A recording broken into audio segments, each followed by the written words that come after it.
Hi everyone, welcome back with me again in this channel. On today's tutorial, I'm gonna show you how you can change the video file size in CapCut.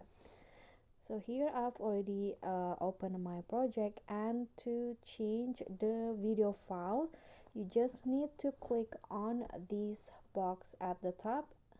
This one's right here, the resolution box. So there will be three options.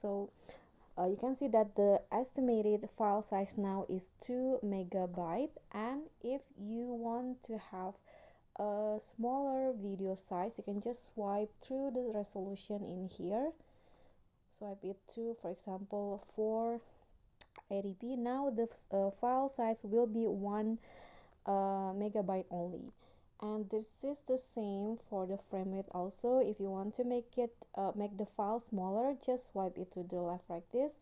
But if you want to have a better quality, the better video quality with a big size, you can just swipe to right. For example, I want 2K video. Now the file will be 4 megabyte.